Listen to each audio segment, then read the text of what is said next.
Welcome to our Family Talk video on emergency management and safety. I'm your host, Rebecca Downing. I'm the Senior Director of Communications and Parent Initiatives at Colgate. We feel it's important to ensure that parents, family members, and supporters of our students are aware of the resources, the practices, and the systems that we have in place. The more that family members understand who Colgate's campus safety and campus-wide emergency response teams are, what they do, and how they do it, the better we can focus on our top priority, which is supporting students, faculty, and staff during an emergency. We'll also share what students should know and the tips on how families can support their students during difficult moments of an emergency. Joining me today are two of Colgate's wonderful leaders who oversee campus safety and emergency management here. Joe Hernon is our Associate Vice President for Emergency Management, Campus Safety, and Environmental Health and Safety. Hi, Joe. Hello. And Terri Stewart is Director of Campus Safety. Hi, Terri. Hi, Rebecca. Thanks for being here. So I'll start with the question of, can you describe, what is your team all about? Like, what are you responsible for? So I can start, and then Terri can fill in anything I leave out. But so within my team, my portfolio, we have anything that kind of deals with safety. So everything from fire safety to how we inspect the buildings, maintain our sprinkler systems, working with our local fire department, as well as lab safety, occupational safety, and also clarity reporting. So our compliance, our right to know as people who use the campus, and what is the level of safety in reporting accurate data.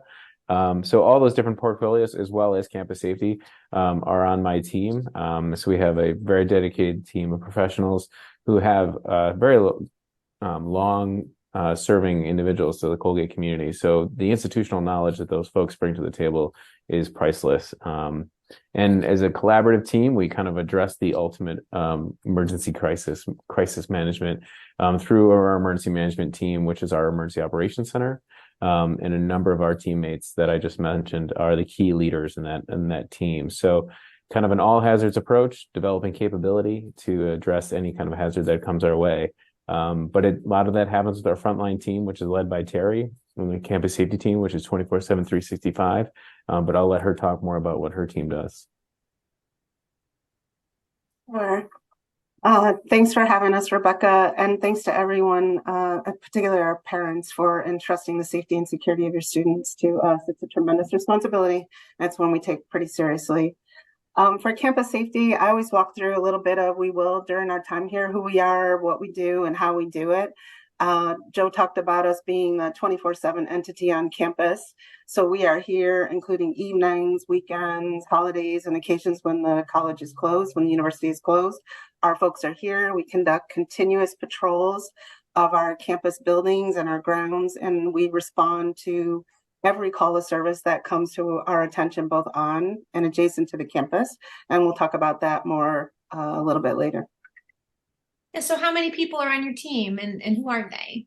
Sure. So we have a team of 21. So we have administrators, but we also have frontline supervisors who are here 7 days a week. And we also have a team of 19, which are our security guards. And so our licensure, who we are, is New York State security guard trained. So that means that the state determines what type of training is required for us. And then we go a step above and beyond that in terms of really what do we need to do, or what do we need to know as people who are serving a campus community as diverse as Colgate.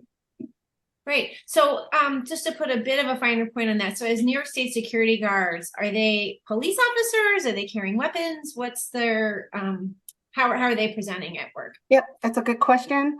I think of it in terms of, that your local police have a certain jurisdiction, and they're like the village police, Hamilton PD. So our campus safety team, their authority and their jurisdiction is limited to the properties that are owned and controlled by Colgate University. So we are here exclusively for our students, faculty, and staff, guests, and visitors. Oh, great. And what kinds of things are they trained to do? So we're going to talk about this in a minute, but the types of calls we respond to, but police, fire, and medical in general. And so our team is everyone who comes in on the front line all the way up to the top is trained in AED, CPR, first aid, administering Narcan. And then we place a high emphasis on I talked a minute ago about different training. So emphasis on trauma-informed practices, trauma-informed response, and then growing a culturally competent team. Great, thank you. So transitioning, could you talk a little bit more about your approach to how you all do your work? Sure. So I think the best testimony to our approach which is community and service oriented. And recently we just moved to a transition to soft uniforms, to bike patrols, to different positive engagement opportunities across the campus. So we really focus on service and community. I really like this opportunity to boast about 90% of what we do as a team is non-criminal in nature. And we're a safe campus, and we'll talk about that in a moment too, because of everybody's efforts to keep us safe. And then our response time is 2 to 3 minutes for any call on or near the campus. So I like to use this opportunity to boast that. Thank you. So what ways, besides the bike patrols, et cetera, and what can you talk a little about other ways students would be seeing your team on and around campus? Yeah, so I talked about being highly visible, approachable, accessible. Naturally, the bikes and the foot patrols are two of the ways that we do that, weather permitting. And we also patrol our campus grounds and buildings by vehicle. So vehicle, foot. We also have a couple of programs when we talk about approachability, campus safety and their canine. So this was very popular with our students where our folks would come in, and these are not support dogs or comfort dogs, but where members of our team would bring in their pets and they would walk around the campus and engage our students, faculty, and staff as another means of really being approachable, really emphasizing community engagement. Oh, thanks so much. One thing that sometimes parents ask about is that their students might report that, if they're having a party or they're gathering outside in groups, that maybe campus safety sort of coming right on to them and telling them that they should disperse. Can you talk a little bit about the moments when students might be in a gathering and campus safety might approach them and what the situations would be where that might happen? Sure. I think our students gather everywhere on campus, as they should, right? So this is their campus, this is their home.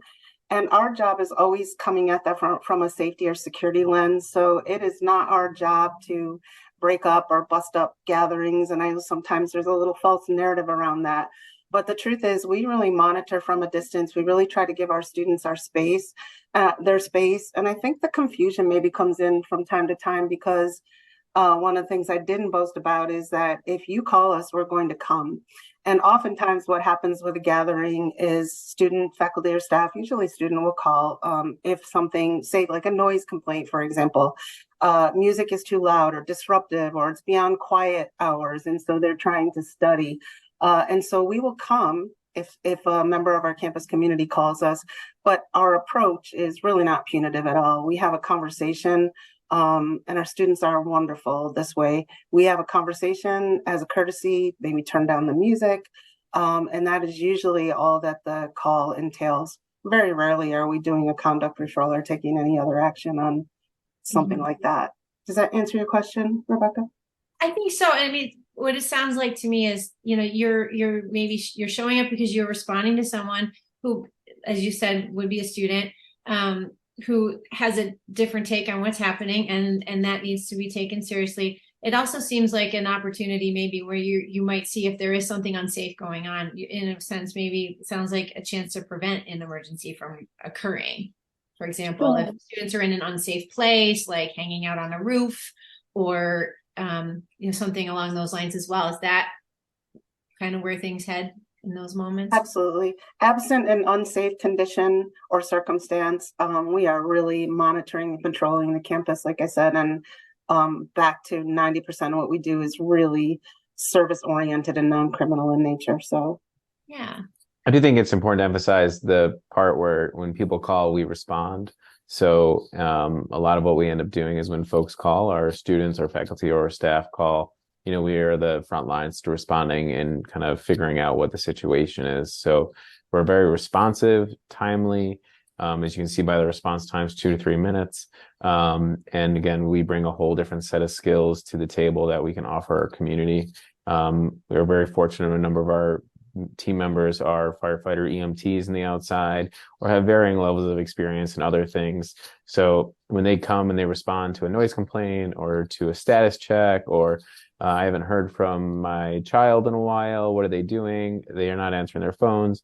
Our team goes, knocks on the door, and checks in on them and finds out what their status is, and really acts as a resource and an opportunity. If they need help, we're there. Great. Thanks so much for emphasizing that. Are there other things that Campus Safety does in its service kind of portfolio that you haven't mentioned yet that I haven't asked you about? Yeah, thanks, Rebecca. So I think when we cover orientation sometimes, and I know maybe family members have heard this already or our students, Joe just emphasized how we want to be seen as a resource, another partner across the campus that works hand in glove with other departments to keep our students, faculty, staff safe. And so they don't often know all of the other things that we do. So everything from patrolling and securing all of our campus buildings and grounds to responding to any police, fire, or medical calls. So that's injury, illness, trip, slip, or fall. Your student's not feeling well, they're not sure who to call, they'll call Campus Safety. If we are not the right people at the time, we will get them connected to the right people on campus. And we are always the best person to call on campus because we have immediate and direct contact with our police, fire, and medical to respond in an incident. We also do a lot of crime prevention and programming. We talked about positive engagement, but education and community outreach. We are also responsible for gate cards. We do safety transports, special events, staffing, and coverage is something. We have a lot of special events across this campus. And so we are an integral part of that, the planning, preparation, and the staffing. Motor vehicle assistance for your students. So if they have trouble starting their vehicle, they can call Campus Safety and we'll help with that. I think gate cards, I talked about gate cards and ID. So that's another area that falls under our purview. Yeah. And also room lockouts and things like that, right? Yes, definitely. Emphasis on if they're not sure who to call, the way we started this is we're the entity that's here 24/7. Don't hesitate to call us. We are another resource. We're going to get you connected or directed, and that goes for the families of our students as well. Yeah, I think that's an important point. And I think Joe mentioned that earlier, but just to put a little emphasis on that, families can be maybe a couple hours away or maybe across the world, right? And so if they need to contact the school and they're not sure who to contact and it's after hours, they're going to call Campus Safety and you all will connect them with the right resources, whether it's the student's administrative dean or who's on call. There's always a dean on call to assist. So you're the place they can start. And I think that's a really important thing to know. Anything else on that front before I ask Joe about emergencies? I think it's a good transition actually for Joe, because when we talk about emergencies, we just talked about our direct connection to police, fire, and medical, but it's really, and Joe will dive into this and add testimony to how strong the partnerships are here, whether that's the village police, the fire department, ambulance, county 911, New York State Police. At every level, we have really strong partnerships. We share information and we collaborate, even joint training on a regular basis. And so that's another layer that helps us keep Colgate safe. That's great. Appreciate that. Great transition. So let's start with how we define emergencies on a campus. What are the kinds of things that the team is prepared to respond to? And I think this goes beyond. This is campus safety and now, right, to emergency response. Joe, can you talk a little bit about the emergencies that we're prepared and trained to address? Yeah, so I would definitely say we have very much of an all hazards approach. We try to build internal capability that is applicable to any disaster. So what is very fortunate of the success that Colgate University had during the COVID pandemic, global pandemic, lessons learned, systems put in place, best practices that was applied to being able to feed, house, shelter, transition different learning styles, all those different skill sets all end up becoming capabilities that we can put in the bank if we ever need to do it for a weather-related emergency that's preventing access to campus, some sort of emergency hazmat-related incident that's preventing us from doing something, and we need to turn to those capabilities, those skills, those systems that were built and proven to be successful during those emergencies.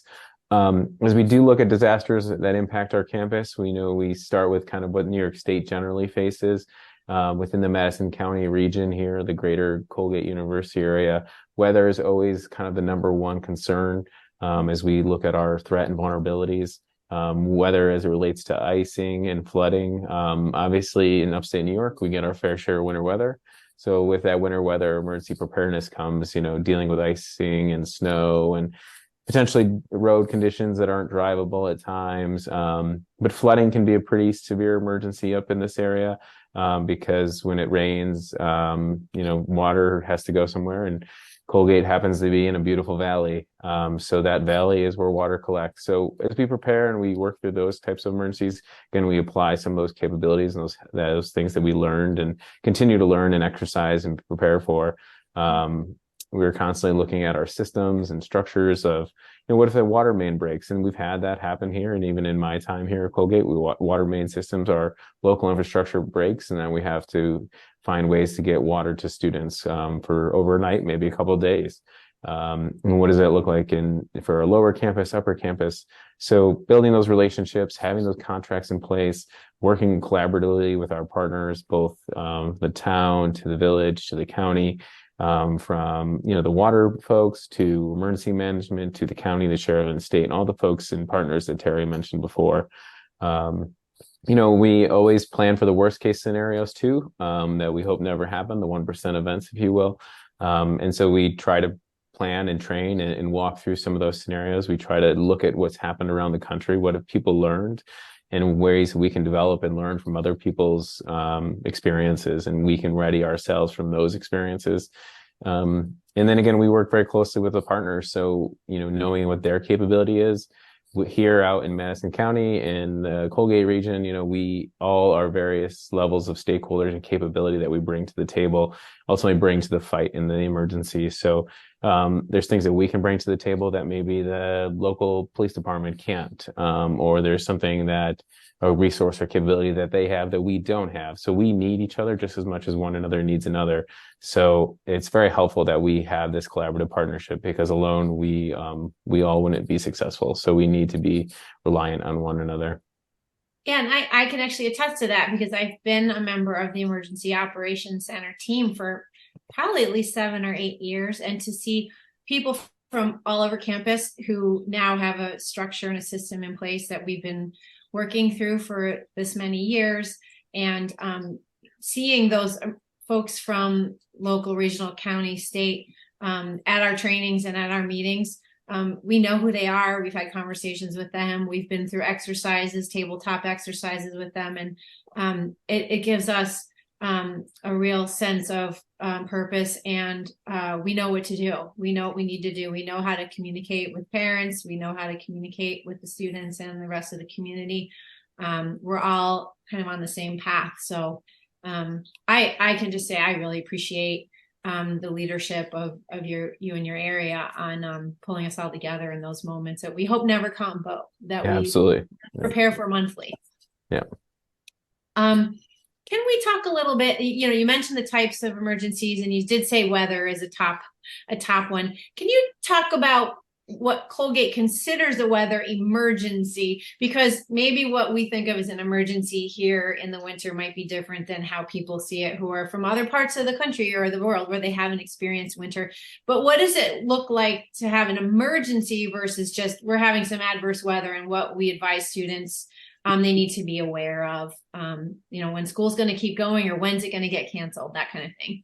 Yeah, absolutely. So, we have snow days here, just like our K through 12 counterparts do. I would say more often than not, they're not as frequent as potentially a K through 12 school.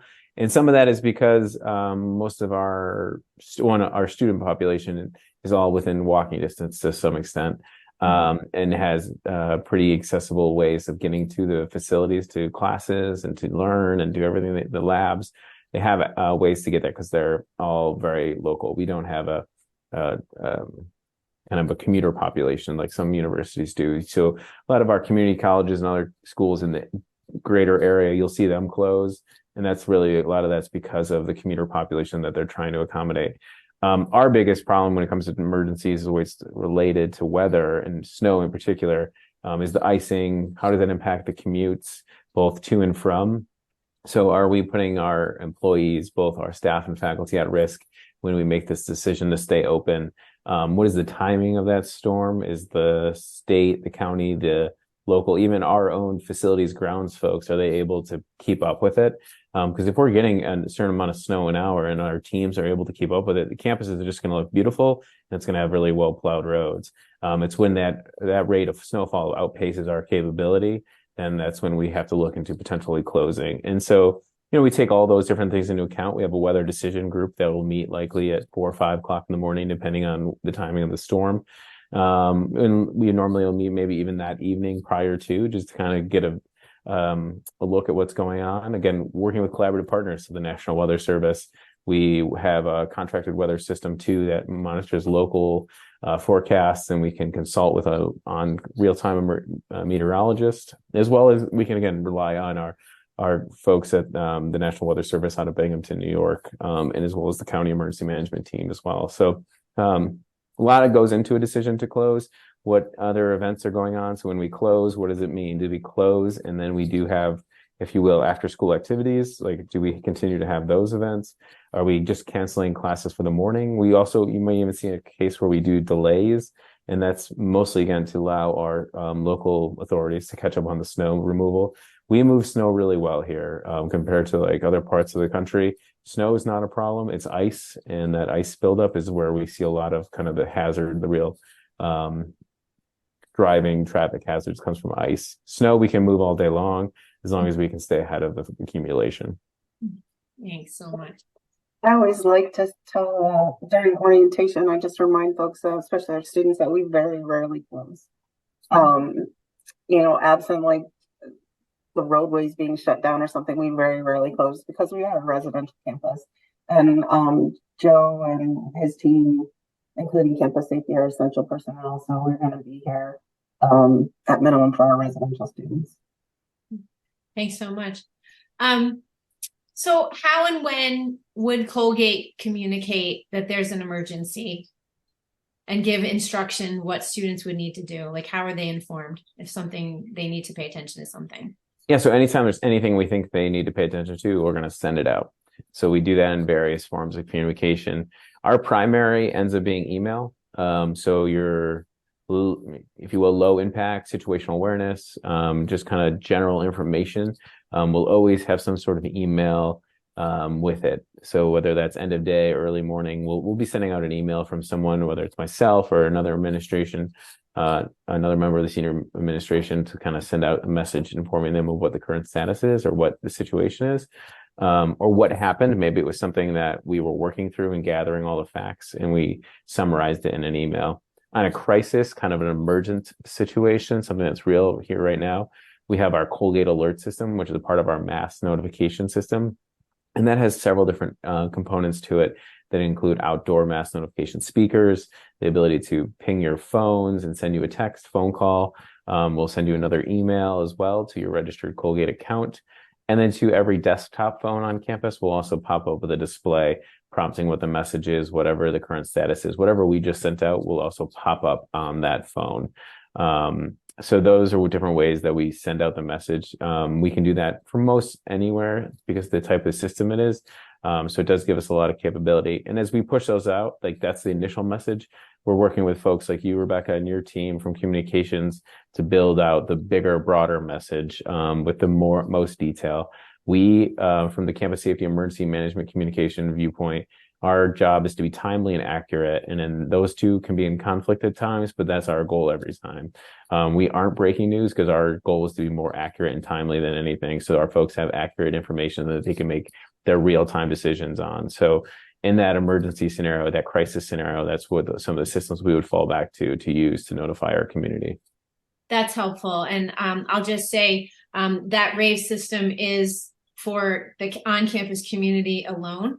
And so I was trying to reassure parents and families, we do mention this in our resource guide as well and on the web, that when there is an actual crisis, an emergent situation, when life safety is paramount, we know that the campus response teams need to focus on that. They need to focus on life safety. So we also try and remind parents and family members that if they hear from their student that something's going on, that we will send some information to the parents and family members when we can, but we have to focus on life safety first. We'll say a little bit more about that later, but I thought it was important to bring that up. So thank you for outlining that. Is there anything more you'd like to say about how we're trained or how we work with local authorities? I think we've covered all of that, but is there anything else in that vein that you would like to mention that we haven't talked about yet? One thing, just for different ways to report information into our systems. So like oftentimes when we do training, the question comes up, who do I call? Do I call you or 911? And really at the end of the day, call either one. We are here, so you can call us and we can start the system just as well.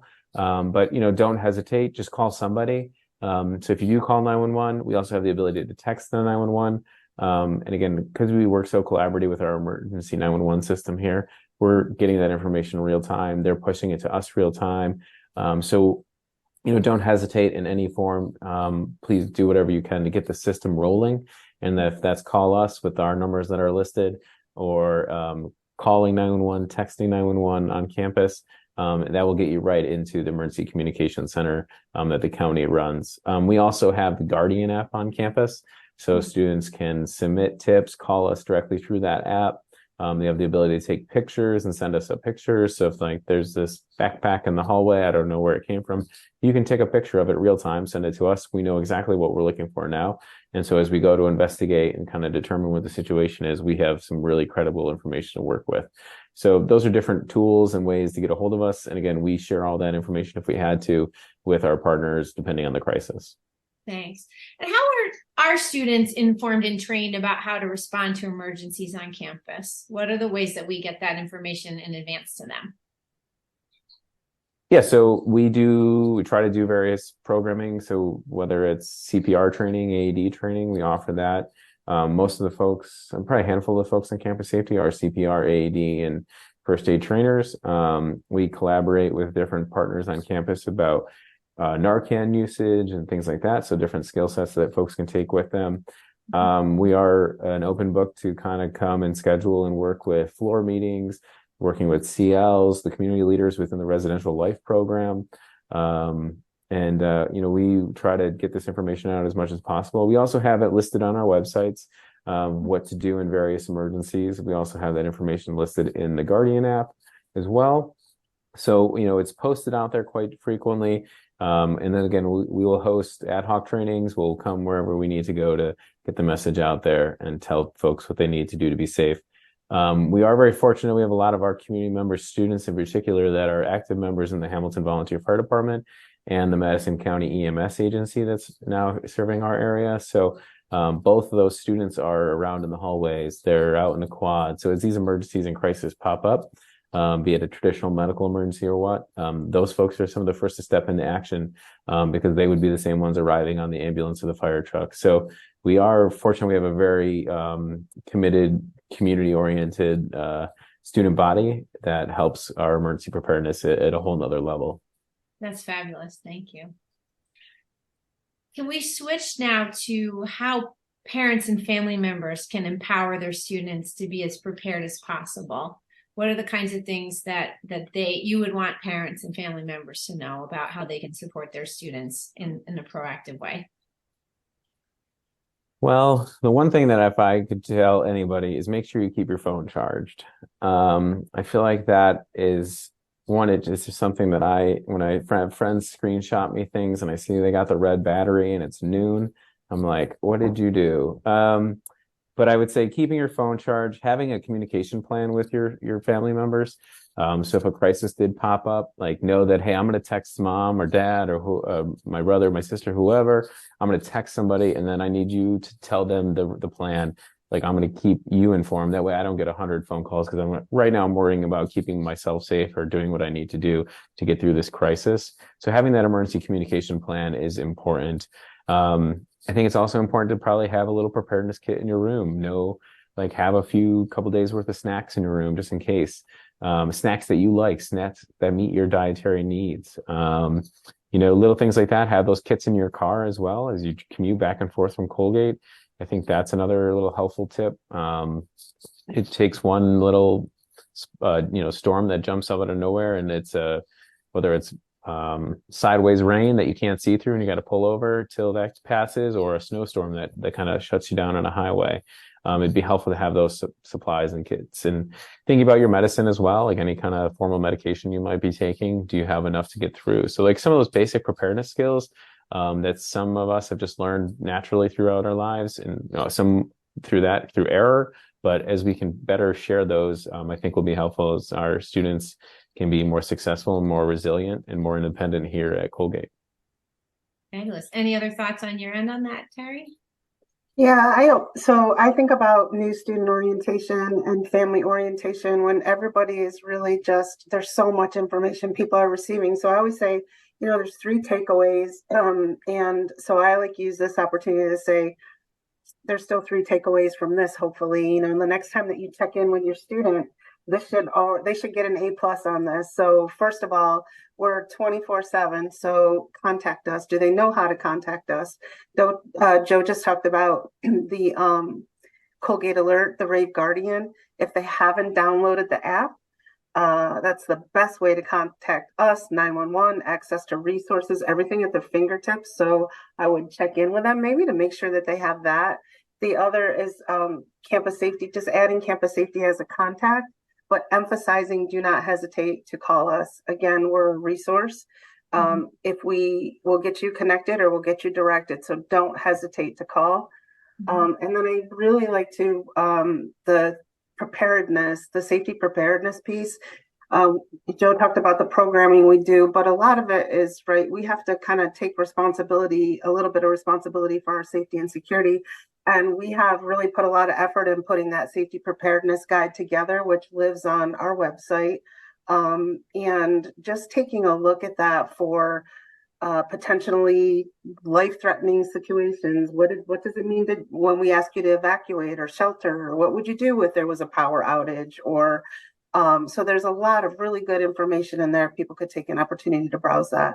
I think those are the 3 big takeaways about being safe and secure near Colgate University. Thank you so much. Yeah, it sounds like in a way what you're suggesting is like just as families would do in their own homes, like maybe go over with their student, like what's your plan? What's our plan, right? How are you going to respond if something happens? What do you need to do to take care of yourself and empower yourself while the authorities are managing the situation and helping to keep everybody safe, protecting life safety.